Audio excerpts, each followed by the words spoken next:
meringankan beban dari keluarga yang melakukan isolasi atau karantina ini, supaya mereka nggak perlu mikir lagi hari ini mau makan apa gitu. Paling nggak itulah yang bisa diberikan. Itu kan bukan kesehatan ya.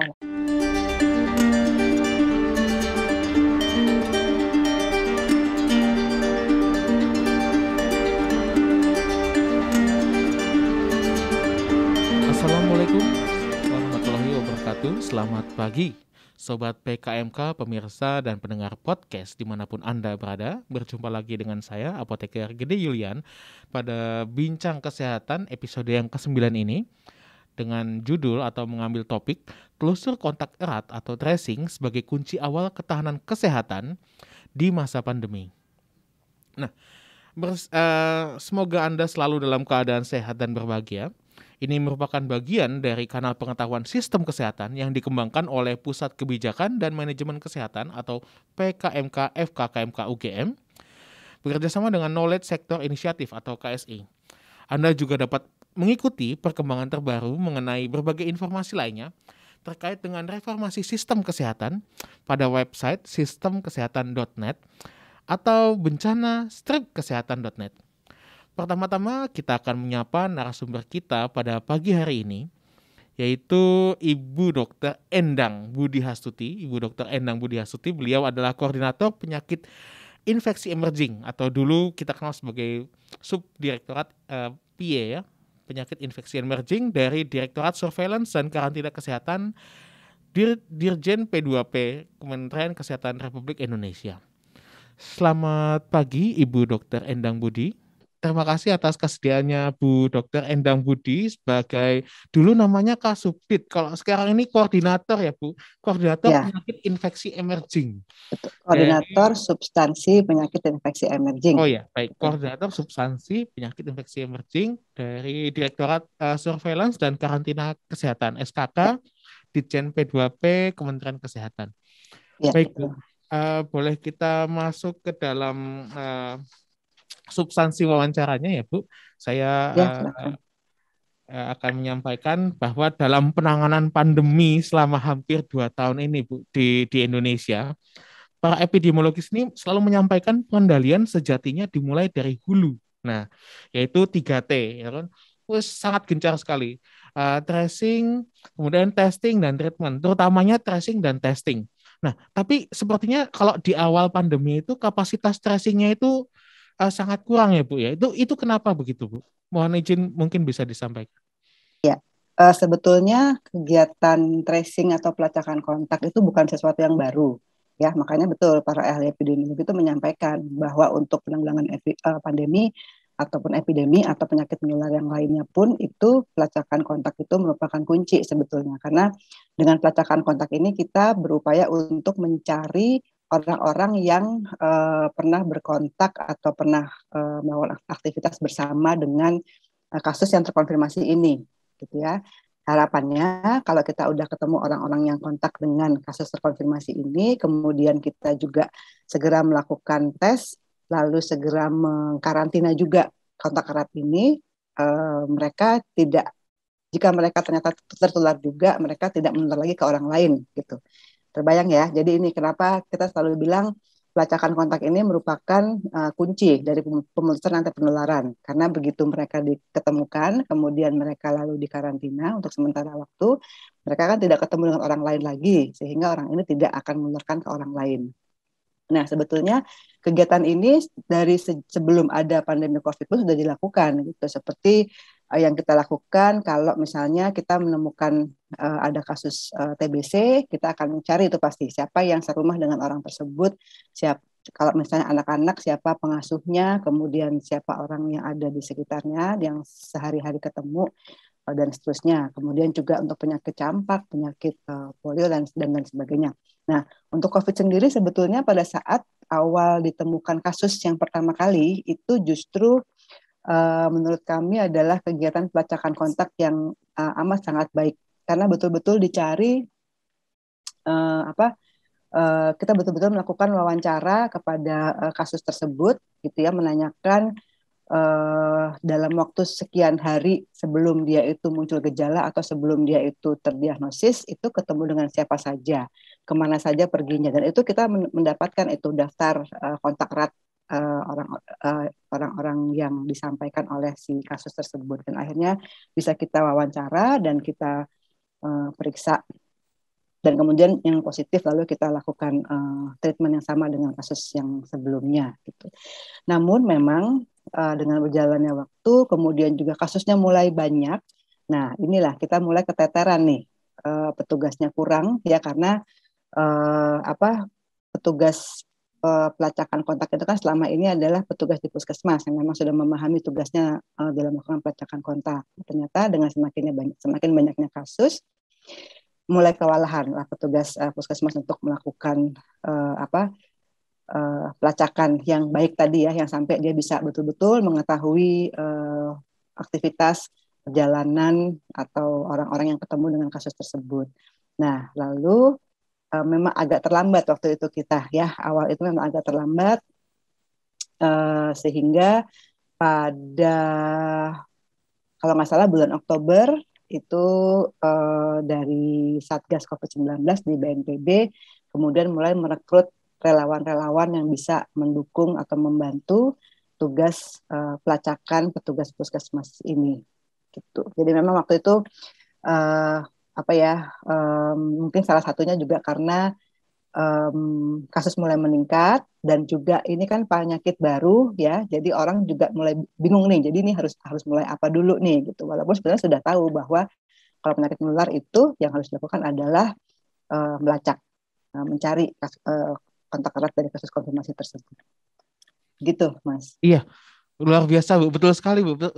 Kita diingatkan kembali bahwa memang sebenarnya ini bukan hal yang baru ya Bu ya. Di Ya, puskesmas sudah biasa melakukan ya, PE, penyelidikan betul, epidemiologi, betul, tracing, dan mungkin ini masyarakat yang perlu kita cerahkan juga bahwa ini bukan sesuatu yang baru, tapi memang dan awal-awal kasus itu yang kalau nggak salah kasus pertama dan kedua yang dari Kemang itu ya Bu ya. Jadi memang ya, sudah sangat bagus Depok, sekali ya.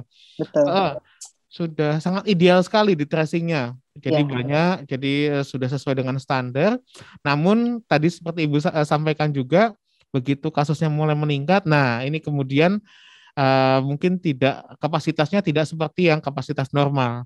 Dan kalau kita lihat betul, juga rasio tracing Indonesia kemudian pada saat berjalannya waktu di Jawa Bali bahkan ya di Jawa Bali apalagi yang di luar Jawa itu jauh berada di rasio ideal.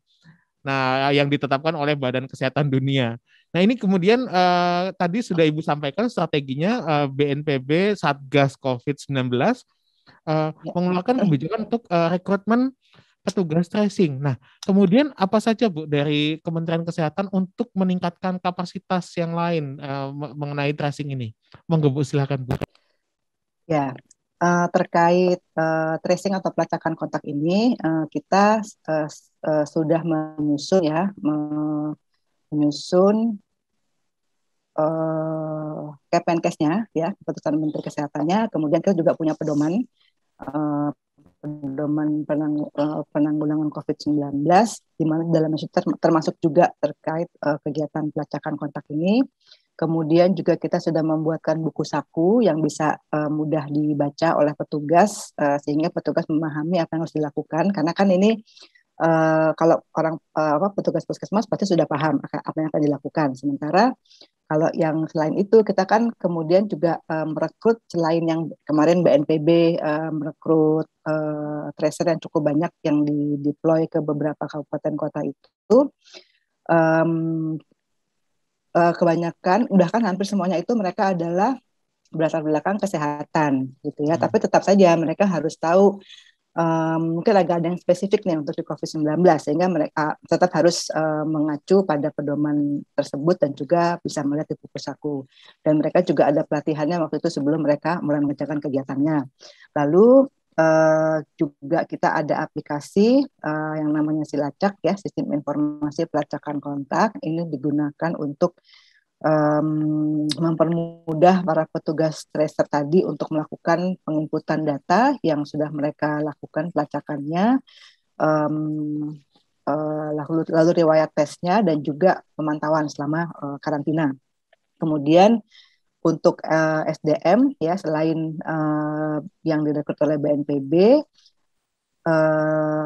saya cerita dulu. Jadi BNPB ini waktu itu seingat saya ya, kalau nggak salah itu mereka 6 bulan waktu itu ya merekrut petugasnya ini, mulai dari Oktober sampai dengan Maret 2021. Kemudian karena adanya proses gitu ya pengalihan ini lebih besar lagi, bukan hanya terkait dengan tracer, tapi untuk penanganan COVID-19 ini karena dianggap waktu itu kan memang terjadi penurunan kasus, bukan penurunan kasus sih, lumayan stabil lah gitu melandai ya. gitu lah ya Bu ya. Ya, mulai stabil lah kira-kira bulan Maret April gitu. Nah ini karena BNPB ini adalah Badan Penanggulangan Bencana istilahnya, sehingga dianggap ini sudah bisa dihandle oleh kementerian lembaga yang terkait gitu. Jadi kan diserahkan kembali ke Kementerian Kesehatan. Sementara untuk pembiayaan, jadi ini kembali lagi sebetulnya terkait dengan pembiayaan. Waktu itu di BNPB bisa menggunakan dana yang memang bisa mungkin lebih mudah diakses gitu ya kalau di BNPB. Sementara di Kementerian Kesehatan sendiri tidak bisa semudah, atau di seluruh kementerian lembaga lah, tidak semudah yang bisa dilakukan di BNPB, sehingga pada saat dialihkan ke Kementerian Kesehatan tidak bisa mendukung pembiayaan seperti yang dilakukan di BNPB gitu. Nah sehingga ya kita upayakan bagaimana tracing tetap berjalan, tapi dengan mekanisme atau aturan yang ada di Kementerian Kesehatan. Karena itu waktu itu kita mulai nih merekrut dari TNI Polri ya, waktu itu Babinsa Babin Kamtibmas, karena mereka punya jalur komando, sudah ada perintah dari atas, tentunya mereka akan bergerak di bawah gitu. Makanya kita merekrut para Babinsa Babin Kamtibmas ini untuk menjadi tracer juga. Walaupun sebetulnya sebelumnya mereka ini sudah terlibat gitu dalam kegiatan tracing dan kegiatan penanggulangan secara umum lah, mendampingi tracer waktu itu ya, pada saat jika ada kesulitan, misalnya masyarakat yang menolak atau sulit untuk dilakukan pelacakan, ini para Babinsa Babin Kamtibmas bisa mendukung atau mengkondisikan situasi sehingga mereka mau dilakukan pelacakan kontak dan karantina. Selain itu juga ada relawan yang lain seperti kader, kemudian juga Karang Taruna. Kalau sekarang semakin banyak ya, ada dari PMI, ada dari Saka Bakti Usada yang ikut juga mendukung kegiatan ini, lalu juga dari Desa Wisma juga diajak. Jadi mereka jumlahnya cukup banyak, namun memang walaupun sudah kita latih juga tentunya karena mungkin latar belakang mereka bukan dari kesehatan sehingga belum bisa punya kualitas seperti yang waktu itu tracer yang dari BNPB dan juga tracer dari Puskesmas. Jadi, nah itu juga itu ditambah lagi kita ada peningkatan kasus ya kemarin bulan Juni, Juli, Agustus yang lalu. Nah ini tambah lagi sehingga memang rasio tracingnya jadinya tidak sesuai dengan yang kita targetkan. Kita targetkannya kan 1:15 ya, satu kasus konfirmasi itu dicari minimal 15 kontak eratnya. Tentunya tergantung pada aktivitas orang tersebut ya. Kalau misalnya dia tidak kemana-mana ya mungkin nggak sampai 15 juga kontak eratnya. Tapi rata-rata tuh 15 kita harapkan bisa dicari. Tujuannya adalah supaya sebanyak-banyaknya orang yang kontak dengan kasus ini bisa kita identifikasi dan bisa kita lakukan intervensi. Ya kita karantina, kemudian kita pantau selama sekian hari gitu ya. Nah itu yang waktu itu hambatannya kenapa rasio itu tidak bisa mencapai angka tersebut.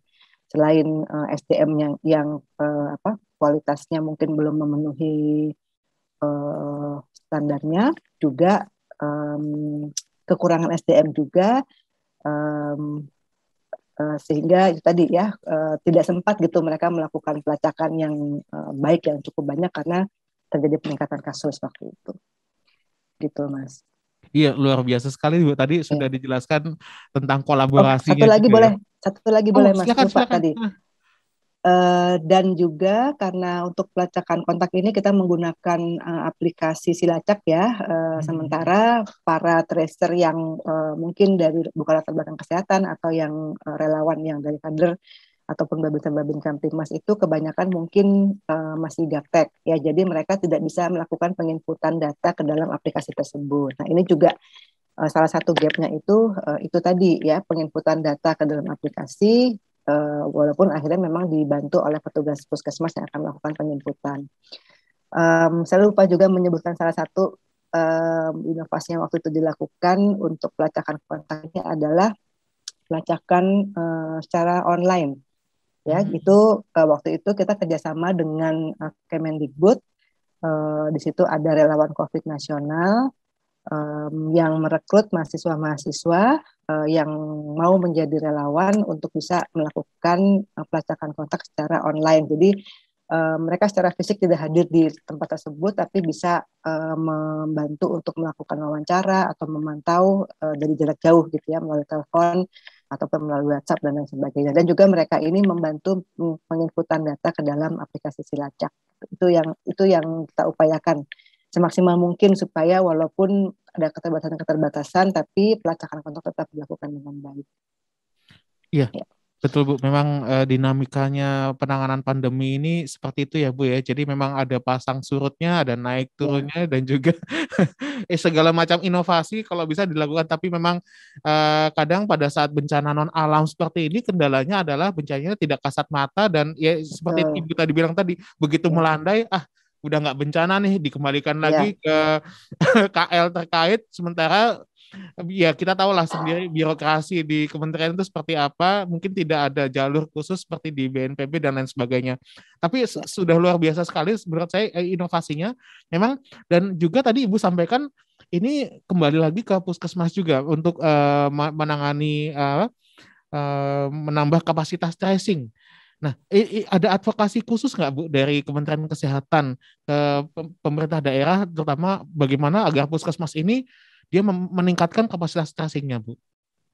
Iya, kita terus-menerus setiap kali ada pertemuan yang melibatkan orang daerah, itu selalu kita sampaikan bahwa pelacakan kontak ini merupakan kunci utama. Ya, pokoknya ini harus dilakukan. Walaupun justru kegiatan ini gampang-gampang susah sebetulnya ya.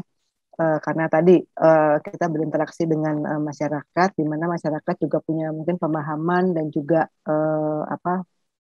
pengetahuan yang berbeda-beda gitu. Jadi ini sebetulnya kalau menurut saya para tracer ini tuh sangat hebat gitu ya. Mereka sangat dengan gigih berupaya untuk bisa melacak atau menemukan kontak erat dari kasus konfirmasi.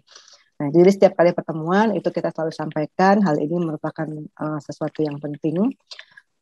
Dan nah ini salah satu yang sebetulnya menurut kami ini ampuh juga gitu ya. Jadi tracing ini masuk dalam salah satu indikator di dalam penilaian level situasi COVID-19 ya. Kalau Mas ingat dan memang saat ini masih berlangsung pada saat pemberlakuan PPKM berbasis level. Nah, levelnya itu kita dapatkan dari data-data yang di-input oleh daerah.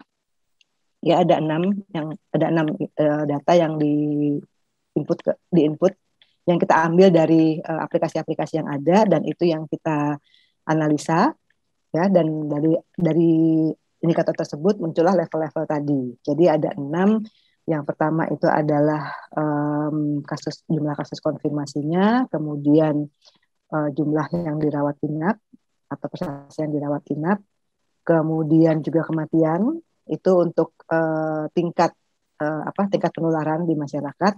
Kemudian 3 lagi itu adalah tingkat responnya. Nah, tingkat respon itu yang kita lihat adalah ini tadi 3T tadi ya, testing, tracing, dan treatment. Untuk testing itu kita melihat positive rate ya, di mana positive rate ini akan diperoleh kalau kita juga melakukan testing ya. Makanya dari testing ini yang muncul bukan jumlah yang dites tapi positive rate-nya. Kemudian tracing ini yang diambil adalah rasio kontak erat Kemudian satu lagi tentang bed occupation rate ya, BOR ini untuk treatmentnya. Nah ini dengan memasukkan dengan memasukkan tracing dalam indikator ini, nah baru karena semua sudah sadar bahwa ya ternyata masuk, akhirnya mereka berupaya keras untuk bisa meningkatkan uh, tracing ini supaya rasionya terus meningkat sehingga levelnya menurun. Ya kan levelnya kan semakin turun semakin bagus nih 1, 2, 3, 4 kan. Nah, kebanyakan yang terjadi adalah memang untuk indikator yang penularan itu sudah bagus semua, sudah tingkat 1 semua, tapi biasanya di tracing ini nih yang menyebabkan akhirnya levelnya mereka itu ketarik ke atas gitu ya. Jadinya harusnya udah bisa level 1, tapi karena tracingnya masih belum mencapai, jadi dia masih level 2. Atau harusnya level 2, dia masih level 3 karena tracingnya belum bagus. Tapi kalau kita perhatikan, ada perkembangan, sudah cukup baik ya terjadi peningkatan di tracing ini gitu. Jadi karena mungkin salah satu yang baik juga gitu, sehingga kabupaten kota itu menggenjot tracingnya ini karena itu masuk dalam salah satu indikator yang dinilai dalam level gitu Mas. Iya betul juga Bu, benar. Jadi kalau tidak salah saya sering sih menggunakan ini yang di websitenya Kemenkes yang Betul ya, vaksin.kemkes.go.id ya Bu ya. Dan di betul salah satu ya di tabnya itu situ ada situasi COVID dan menunjukkan bagaimana situasi 6 komponen yang tadi Ibu indikator sampaikan. ya. Salah satunya tracing itu. Jadi kalau memang kesadaran masyarakat sendiri juga untuk nge-push dari pemerintah daerahnya. Kalau kapasitas tracingnya mungkin belum baik, maka masyarakat daerah itu belum bisa ke mall gitu ya Bu ya. Jadi Ya salah level, satunya. tingkat levelnya memang masih tinggi, belum rendah seperti itu. Luar biasa sekali Bu. Kita sekalian mengadvokasi pemirsa juga untuk sering-sering ngecek ke website itu. Jadi kenapa sih kok Ya, di daerah saya levelnya masih tinggi, belum rendah? Ternyata memang ada kapasitas tracing, kemudian ada ya, treatment dan betul. juga vaksinasinya Testing. masih belum Ya, tinggi seperti itu ya. Luar biasa sekali ini sudah inovasinya dan tadi yang Ibu sampaikan saya salut juga Bu kepada para tracer di ya yang sudah membantu penanganan pandemi ini. Luar biasa sekali mereka itu memang apalagi tadi sudah kolaborasi dengan lintas sektor TNI Polri ya Bu. Tadi Ibu sampaikan ada ya, betul. Babinsa, Babin Kamtipmas, jadi mereka juga sangat berani sekali untuk melakukan tracing. Nah, ini bagaimana Bu? Kita kembali lagi ke kompetensi dan keamanan. Kan kalau tracer, kalau di awal-awal sebelum ada inovasi menggunakan aplikasi tadi, dia harus datang ke pasien ya Bu ya. Nah, ini Ya, keamanannya dan ya, juga kompetensinya dipastikan gimana Bu? Ada pelatihan, kemudian APD-nya itu gimana? Terima kasih Bu. ya. Silahkan. Ya, untuk kompetensi saya sampaikan tadi ya, jadi sudah dilakukan, sudah disiapkan pedomannya, sudah disiapkan buku sakunya, disiapkan aplikasinya, dan juga sudah dilakukan itu waktu itu kita sempat maraton juga karena selain kita yang mengundang daerah sampai dengan puskesmas dan juga dari TNI Polri-nya juga kita lakukan sosialisasi dan workshop terkait pelacakan kontak ini dan juga cara untuk pengisian aplikasi sudah dilakukan. Kemudian juga ada juga undangan-undangan dari daerah yang minta kita untuk melatih, dari Badan PPSDM juga mengadakan. Namun memang kegiatannya secara daring ya, itu mungkin salah satu hal juga yang agak menyulitkan gitu karena mungkin walaupun kita sudah hampir 2 tahun ini, tetap saja gitu. Kadang kita juga, saya sendiri juga kadang kalau nggak ketemu langsung itu agak susah gitu ya, karena Betul Bu, memang betul ya. belum terbiasa gitu. Itu menjadi salah satu kesulitan juga. Kemudian juga mungkin juga sinyal ya, kalau pertemuan daring itu sinyal di daerah yang agak sulit juga, sehingga kurang optimal. Nah, beberapa daerah sudah melakukan secara luring juga, mengundang kami untuk melakukan sosialisasi ataupun pelatihan, dan daerah juga melakukan tempatnya masing-masing gitu. Uh, karena memang ada pendanaan yang bisa digunakan untuk pelatihan secara luring ya, walaupun pesertanya tidak banyak, tapi kami rasa itu cukup jika puskesmas itu melakukan pelatihan bagi tracer-tracer yang memang mereka rekrut baik dari Babinsa Babin Kamtipmas ataupun dari kader ataupun relawan yang lain. Itu sudah dilakukan juga gitu. Cuma ya kembali lagi mungkin karena latar belakangnya bukan kesehatan sehingga tentunya kompetensinya tidak seperti petugas puskesmas ataupun relawan dari mahasiswa gitu ya. Tapi paling tidak mereka bisa kita mintakan bantuannya untuk melakukan pemantauan pada saat para para kontak erat yang sedang melakukan karantina ini pada saat para kontak erat ini melakukan karantina. Jadi mereka bisa membantu memantau, tinggal melaporkan kepada petugas puskesmas. Nanti petugas puskesmas mungkin bisa fokus pada mencari kontak eratnya gitu. Kemudian terkait penggunaan aplikasi, untuk pelacakan memang yang sebetulnya yang paling baik itu kita datang langsung ya ke orangnya, karena kita sambil bisa lihat gitu apakah sebetulnya rumahnya tersebut atau tempat tinggalnya tersebut layak jika dia melakukan isolasi mandiri atau dia melakukan karantina mandiri. Jadi kita bisa langsung lihat dan bisa tahu juga orang itu ada di si rumahnya gitu. Namun kembali lagi terkait kayak keterbatasan SDM, kemudian juga keamanan. Kalau keamanan dari penularan sih petugas itu selalu sudah kita sampaikan juga dalam pedomannya atau dalam buku sakunya pada saat mereka melakukan kunjungan langsung atau wawancara tetap harus 3M ya, menggunakan masker, kemudian menjaga jarak dengan yang diwawancarai, kalau bisa dilakukan di luar ruangan, kemudian juga tidak menyentuh benda-benda di sekitar yang ada di tempat tinggal kontak erat tersebut atau kasus konfirmasi tersebut, dan selalu mencuci tangan atau menggunakan hand sanitizer. Jadi kalau keamanan sih rasanya tidak ada masalah karena tentunya petugas sudah mengetahui apa yang harus dilakukan. Nah, tapi mungkin kalau keamanan yang lain ya, kalau orang yang tidak mau dilakukan pelacakan, kemudian juga mungkin ada hal-hal yang agak ekstrim gitu kalau dari masing-masing kontak erat yang didatangi itu ini Babinsa Babin Kamtipmas bisa diajak juga untuk mendampingi pada saat melakukan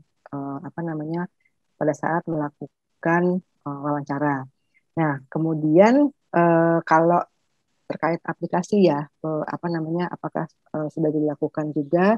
Kalau untuk pelacakan kontak secara online ini masih terbatas tadi ya, tetap melakukan wawancara, tapi memang hanya berbeda mekanismenya, tidak datang langsung, tapi melalui telepon ataupun WhatsApp.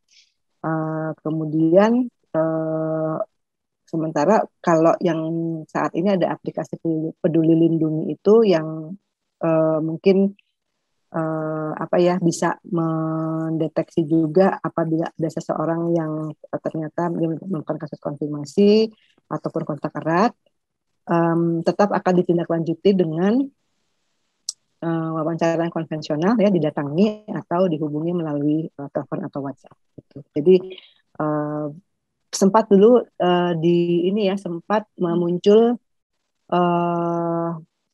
mau diberlakukan. Jadi kalau ada seseorang yang ternyata terkonfirmasi positif, maka nomor telepon yang ada di sekitar orang tersebut dalam radius sekian meter gitu, itu akan terdeteksi, dan nanti orang-orang itu akan mendapatkan semacam notifikasi bahwa Anda ada riwayat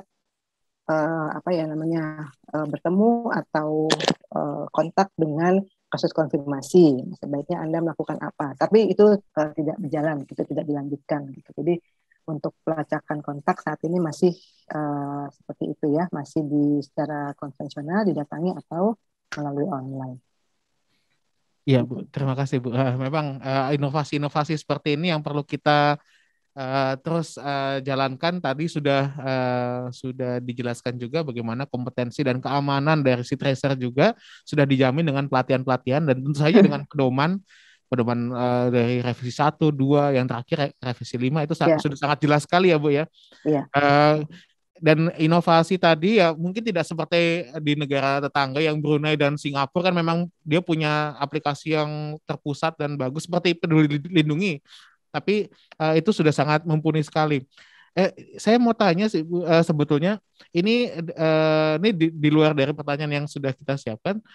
Saya juga pernah nih Bu, waktu pulang dari Mamuju nih. Saya pulang penanganan mm, bencana Mamuju, ternyata saya konfirmasi positif PCR. Nah, ya, itu karena tidak bergejala tapinya. Nah, saya inisiatif melaporkan diri ke puskesmas karena awal Februari itu kan memang tinggi. Nah, yang saya laporkan tuh mungkin bias juga ya, bias dari si pasien juga. Saya hanya melaporkan kontak-kontak terdekat saya sendiri. Jadi 6 orang yang serumah mm. saya yang saya laporkan sebagai kontak erat. Nah, saya tidak melaporkan bagaimana, saya melaporkan sih bagaimana saya melakukan perjalanan udara dari Mamuju ke Jogja karena saya posisi di Jogja. Nah itu sama puskesmasnya kemudian menindaklanjutinya gimana ya Bu ya? Untuk penumpang-penumpang yang satu pesawat dengan saya dari Mamuju ke Jogja itu, apakah di tracing juga atau mereka akan koordinasi dengan siapa gitu Bu? Iya.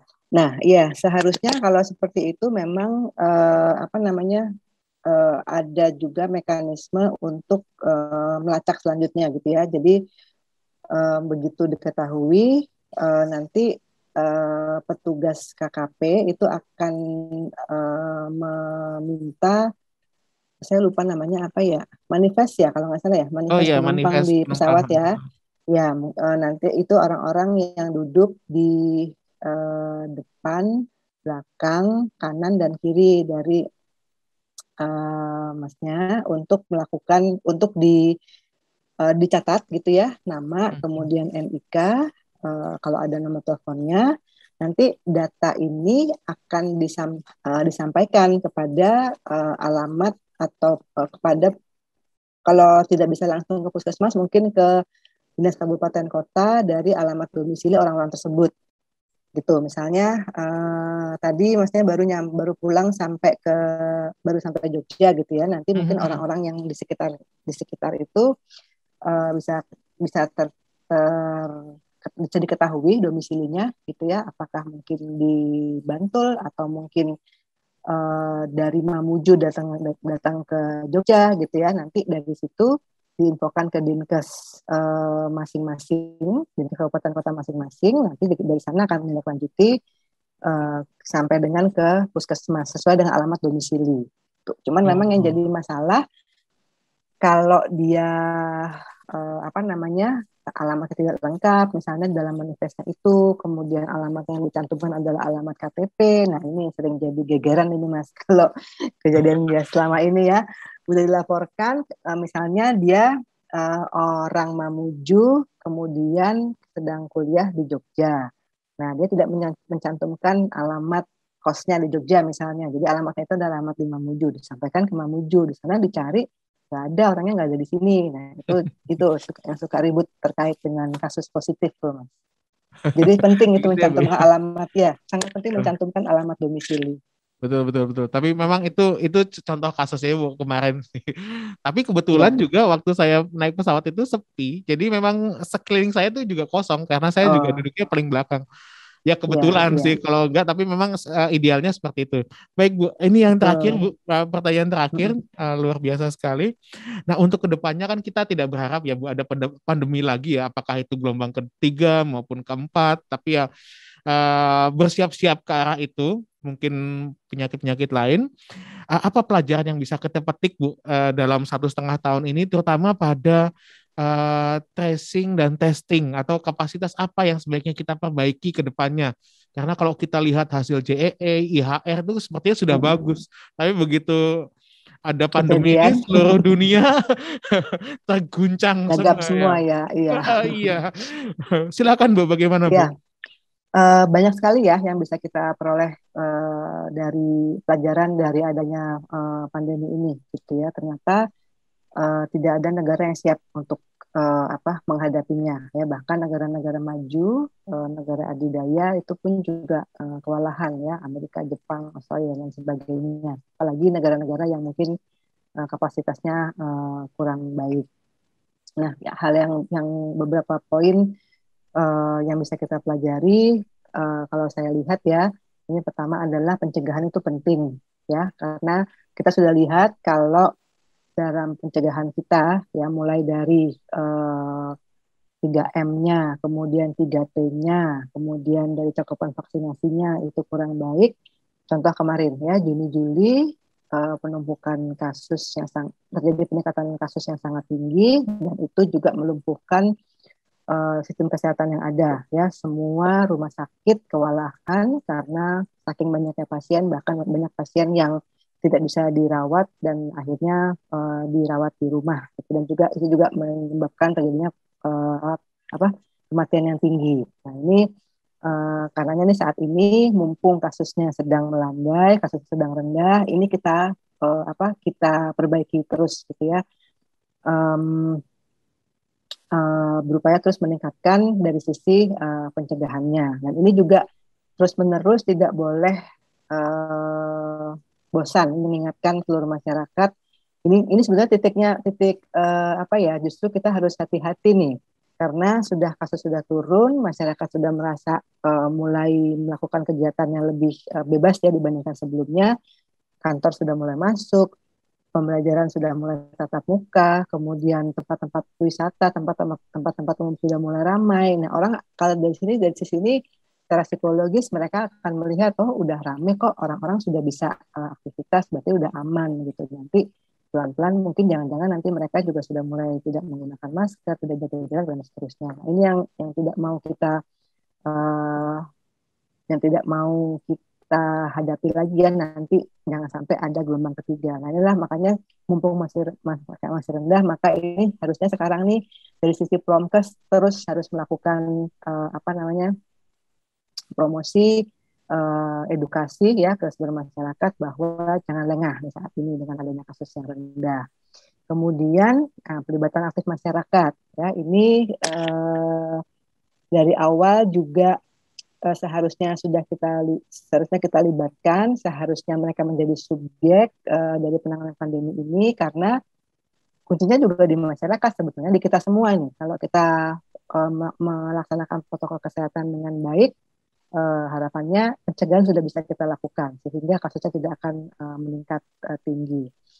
Lalu kesiapsiagaan di pintu masuk. Nah ini upaya kita untuk mencegah masuknya kasus-kasus impor ya, karena ini sangat penting nih di bandara pintu masuk internasional ya, tempat masuknya waktu awal COVID-nya, kemudian masuknya kemarin virus varian Delta, kemudian ini ada katanya yang new ya, tapi alhamdulillah sampai sekarang sih belum ditemukan di Indonesia varian new-nya ini. Dan ini tetap harus kesiapsiagaan di pintu masuk ini harus kita perkuat terus. Nah, kemudian kalau terkait dengan testing tracing, ini nih yang sampai sekarang masih, tapi mungkin sekarang tidak terlalu menonjol karena kasusnya sedikit dan kegiatan pelacakan mungkin juga tidak terlalu banyak ya, walaupun tetap ini kita ingatkan daerah untuk selalu meningkat. Justru pada saat kasusnya sedikit, kita kerjakan dengan benar gitu untuk pelacakan kontak. Mungkin karena tadi ya sudah masuk dalam salah satu indikator sehingga daerah berlomba-lomba untuk bisa meningkatkan tracing ini. Nah, ada satu kelemahan yang harus kita ketahui dan segera kita tangani, yaitu kesadaran masyarakat ya, karena banyak situasi, banyak laporan dari daerah yang menyatakan bahwa ternyata rendahnya tracing itu adalah masyarakatnya nggak mau ngaku ya. Ada yang kasus konfirmasinya yang nggak mau bilang siapa saja kontak eratnya karena takut nanti dia dibilang ngadu-ngadu gitu ke petugas. Kemudian juga pada saat kita melakukan mewawancarai kontak erat juga mereka nggak bilang, enggak saya nggak ketemu dengan orang itu, atau ada yang bilang apa namanya, iya ketemu tapi udah lama, ketemunya juga ini kok nggak deket, cuman di luar dan lain sebagainya. Jadi itu semacam penolakan dari masyarakat terkait dengan pelacakan kontak ini. Nah, ini yang perlu digarap juga sebetulnya. Bagaimana kita bisa meningkatkan pemahaman dan pengetahuan masyarakat bahwa ini penting gitu loh. Kalau dia itu bisa mengakui atau mendukung lah paling tidak dilacak gitu ya, disuruh diminta untuk tes, nah itu ini justru mereka yang pegang kunci nih untuk memutus rantai penularan berikutnya. Karena memang banyak alasan juga ya mereka nggak mau dites, takutnya nanti di COVID-kan gitu, negatif tapi dibilang positif. Lalu kalau positif nanti mereka akan diisolasi di tempat tertentu yang jauh dari keluarga, nggak bisa ketemu anak istrinya gitu dan sebagainya. Itu hal-hal yang perlu kita luruskan juga sebetulnya supaya masyarakat itu mau mendukung kegiatan ini. Lalu juga koordinasi dan komitmen serta keterlibatan aktivitas sektor ini juga sangat penting karena nggak cuma kesehatan sebetulnya. Misalnya terkait dengan testing ini juga pelacakan kontaknya, kemudian testingnya memang tugas dari kesehatan. Tapi pada saat memastikan orang-orang tersebut melakukan isolasi mandiri atau karantina, nggak mungkin dari puskesmas juga. Tentunya pemerintah setempat atau masyarakat setempat yang bisa ikut memantau gitu ya. Tetangga rumah sebelahku katanya serumah positif semua. Nah, itu paling tidak dia bisa bantu gitu ya, kontak gitu kan tetangganya tuh gimana kabarnya hari ini, ada keluhan apa dan sebagainya. Kemudian juga memastikan kebutuhan hariannya. Memang bukan harus tetangganya yang memberikan, tapi mungkin bisa diatur giliran kah atau memang ada dana di RT RW atau di kelurahan tersebut yang bisa dialokasikan untuk paling tidak meringankan beban dari keluarga yang melakukan isolasi atau karantina ini supaya mereka nggak perlu mikir lagi hari ini mau makan apa gitu. Paling nggak itulah yang bisa diberikan. Itu kan bukan kesehatan ya. Ini yang perlu juga koordinasi dan juga keterlibatan dari semua sektor untuk sama-sama kita nih menanggulangi COVID ini. Iya. Itu Mas kira-kira. Betul. Luar biasa sekali Bu. Saya saya bingung nih mau nyimpulkannya gimana, ini substansi semua soalnya. Tapi luar biasa sekali betul kalau boleh saya bisa menyingkat itu mungkin keterlibatan masyarakat tadi ya Bu ya. Dan bagaimana masyarakat ini Betul, bisa itu kuncinya terlibat. Mas. Dan bagaimana masyarakat ini Ya. bisa terlibat, mereka harus diberikan edukasi dan promosi kesehatan yang tepat. Karena sejauh ini juga banyak sekali hoax yang beredar, akhirnya jadi ada COVID-kan dan lain sebagainya. Dan insya Allah salah satu medianya kami dari UGM juga akan terus mengadakan podcast seperti ini dengan Kementerian Kesehatan, salah satunya dengan Ibu juga dan lintas sektor, kemarin juga dengan TNI Polri kita juga tanyakan mengenai vaksinasi, kok bisa sih polisi bisa terlibat dalam vaksinasi, ternyata sangat bagus sekali. Dan ini juga tracing luar biasa, kita apresiasi kepada Kementerian Kesehatan dan juga para tracer, baik itu relawan maupun yang sudah dilatih di masyarakat. Baik Bu, terima kasih atas kesediaannya berbagi ilmu, pengalaman dan juga cerita pada kami pada pagi hari ini. Saya pamit undur diri. Assalamualaikum warahmatullahi wabarakatuh. Waalaikumsalam warahmatullahi wabarakatuh. Terima Ya, kasih, Mas. Ya, itulah tadi perbincangan kita dengan Ibu Dr. Endang Budi. Baik Bapak Ibu sekalian, sekali lagi kita ucapkan terima kasih atas waktu dan kesediaan yang sudah diberikan oleh narasumber pada wawancara kita pada hari ini. Sekali lagi menarik sekali apa yang sudah disampaikan oleh narasumber kita pada pagi hari ini. Semoga ke depannya kita akan memiliki lagi kesempatan berbincang-bincang dengan beliau untuk mengikuti tahapan-tahapan perkembangan bagaimana pemerintah Indonesia, Kementerian Republik Indonesia dalam menghadapi pandemi ini. Kapan ini akan berakhir? Tentu saja simak terus podcast Sistem Kesehatan ini bersama kami PKMK FKKMK UGM. Demikianlah perbincangan kita pada hari ini. Terima kasih untuk Anda yang terus mengikuti podcast kita. Semoga ini bisa bermanfaat dan juga memberikan informasi yang penting dan menarik mengenai penguatan sistem kesehatan nasional. Dan jangan lupa, saya ulangi lagi, nantikan podcast kita selanjutnya di website www.sistemkesehatan.net dan juga bencana-kesehatan.net. Saya Apoteker Gede Yulian selaku host pada hari ini, dan juga tim PKMK FKKMK UGM pamit undur diri. Semoga sehat selalu. Jangan lupa tetap 3M dan vaksinasi jika sudah mendapatkan kesempatan untuk vaksinasi. Begitu kami undur diri. Mohon maaf jika ada salah-salah kata. Terima kasih dan assalamualaikum warahmatullahi wabarakatuh.